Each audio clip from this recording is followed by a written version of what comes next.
हरियाणा के मुख्यमंत्री मनोहर लाल ने सोमवार को चौधरी धर्मवीर सिंह के विद्यानगर स्थित निवास पर पहुंचकर उनके पिता चौधरी भलेराम के निधन पर शोक जताया। उन्होंने परिवार को ढांढस बधाया और दिवंगत आत्मा की शांति के लिए प्रार्थना की। इस अवसर पर पत्रकारों से बातचीत करते हुए मुख्यमंत्री मनोहर लाल ने कहा कि ग्रुप सी की भर्ती पहले होगी और इसके बाद ग्रुप डी का परिणाम घोषित किया जाएगा।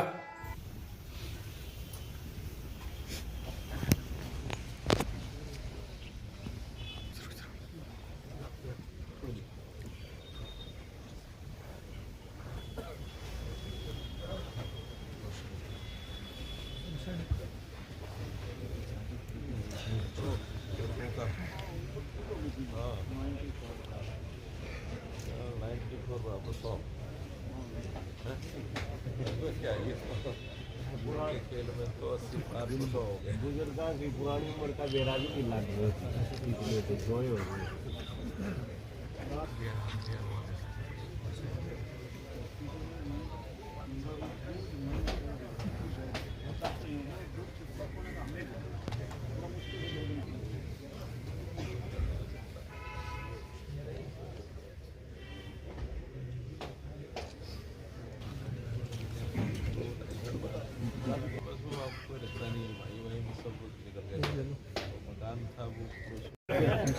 आप तो किंग हो, जिस रूप में आप निकले नहीं पढ़ पाए वो बढ़ के किंग में कर।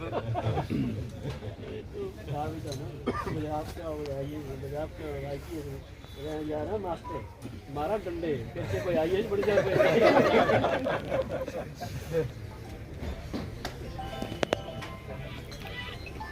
तो किंग में ठीक है। बाउडी गेट वाले पहले आए थे। बाउडी गेट वाले में हम आए थे, देख ही गए थे। कुछ 5 लाख दिए थे शायद। नहीं मेरे हिसाब से तो पहले से दोबारा फिर आएंगे। आप 2-3 साल में गए थे। बात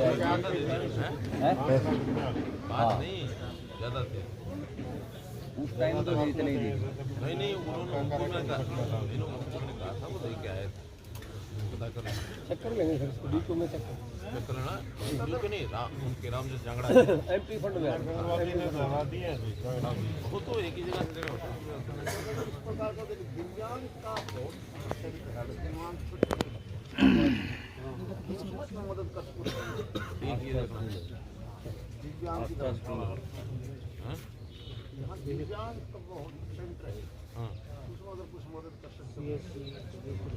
कहाँ है आस्था स्कूल क्या करना है क्या कितने वर्ग है सरकारी है आपके सहयोग से बना रहे हैं। प्राइवेट है जी। वो नहीं है, वो अलग बता रहा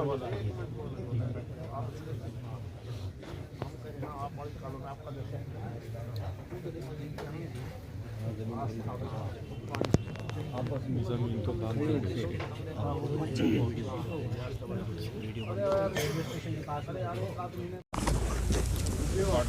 सर आ जाओ साहब जी। सर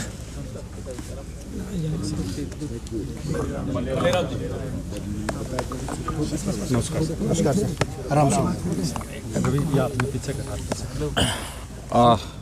मित्रों, आज हमारे मेंबर पार्लियामेंट चौधरी धर्मवीर जी के पिताजी का स्वर्गवास हुआ है, चौधरी भलेराम जी। तो उनके शोक के लिए मैं यहाँ उपस्थित हुआ था। चौधरी भलेराम जी एक बड़े नेक इंसान थे और पूरा जीवन उन्होंने समाज सेवा में लगाया, एक अच्छे सात्विक वृत्ति के, सात्विक खान पान के। और इस बात का संतोष है कि 94 ईयर्स उन्होंने अपनी आयु निर्विघ्न बिना किसी बाधा के और स्वस्थ जीवन में व्यतीत किया और मैं आज उनको श्रद्धांजलि देता हूँ। चुनावी मोड में जो है पूरा प्रदेश आ चुका है सर, क्या कहिएगा सर? क्या विधानसभा और लोकसभा चुनाव एक साथ करवा सकती हैं? स्वाभाविक है, लोकतंत्र में हर 5 साल के बाद ये समय आता है और 5 साल लोकसभा को भी पूर्ण हो गए हैं और विधानसभा के भी कुछ समय के बाद पूर्ण होंगे। पहले तो ऐसा लगता था कि शायद एक साथ हो सकते हैं, लेकिन अभी तक कोई केंद्र ने या चुनाव आयोग ने किसी प्रकार की कोई इंडिकेशन नहीं दी है, तो मुझे लगता है कि अपने अपने समय पर ही होंगे। सर, तो बिहार में उसको देखते हुए क्या लगता है अभी इंडिया गठबंधन का क्या भविष्य रहने वाला है? 17 वो तो आप भी देख रहे हैं, हम भी देख रहे हैं। क्या दिल के टुकड़े हुए हज़ार, कोई यहाँ गिरा कोई वहाँ गिरा, इस प्रकार से भटकते फिर रहे हैं। मुझे नहीं लगता कि जनता में किसी प्रकार का कोई इस बात का असर है, प्रभाव है। जनता उनको नकार चुकी है। सब नकारे हुए दल अब इकट्ठा होने की कोशिश कर रहे हैं कि किसी तरीके से उनका अस्तित्व बचा रहे, लेकिन जनता समझ चुकी है और इस देश में अब एक बदलाव की जो एक बाहर एक लहर 10 साल से जो लगातार काम हो रहे हैं, जो कांग्रेस के शासन को पलटा दिया था, उस नाते से अब भारतीय जनता पार्टी का एक स्पष्ट बहुमत का जो शासन है वो केंद्र में भी आएगा, प्रदेश में भी आएगा। हरियाणा में गठबंधन जारी रहेगा सर?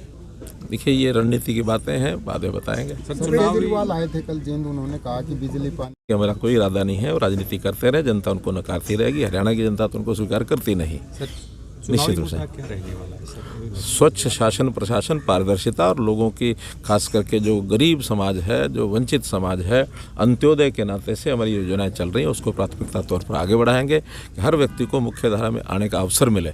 ये हमारा भर्तियां पेंडिंग चल पूरी होने की संभावना, वो तकरीबन उसका काम पूरा हो चुका है। कभी भी रिजल्ट उसके आ सकते हैं, क्योंकि परीक्षा ग्रुप सी की 2 परीक्षाएं होनी है। एक परीक्षा पहले हो चुकी है, दूसरी परीक्षा ग्रुप्स में चल रही है और वो आगे 15-20 दिन में पूरी हो जाएंगी। ग्रुप डी की भी परीक्षा हो चुकी है और चूँकि एक डिमांड थी कि पहले ग्रुप सी का रिजल्ट निकाला जाए, तो मुझे लगता है कि पहले सी का निकालेंगे ताकि डी में उसके बाद जो लोग सी में सिलेक्ट हो जाएंगे उसके बाद डी में सिलेक्शन हो। नहीं तो डी में सिलेक्शन के बाद बहुत से लोग ग्रुप सी में चले जाएंगे, फिर वो पोस्टें खाली होंगी, तो डबल उसके लिए मेहनत करनी पड़ती है। इसकी बजाय पहले ग्रुप के सी के परिणाम निकले, उसके बाद डी के निकलेंगे। सर, हरियाणा कांग्रेस भी काफी सबको रहना चाहिए। राम के नाम से कोई राजनीति नहीं है। राम इस देश की आस्था है, इस देश की आत्मा है, और जो राम का नहीं है वो कहीं का नहीं है, किसी का नहीं है। टिकटों में फेरबदल होगा सर? ये जिन्होंने करना है उनसे पूछो। धन्यवाद।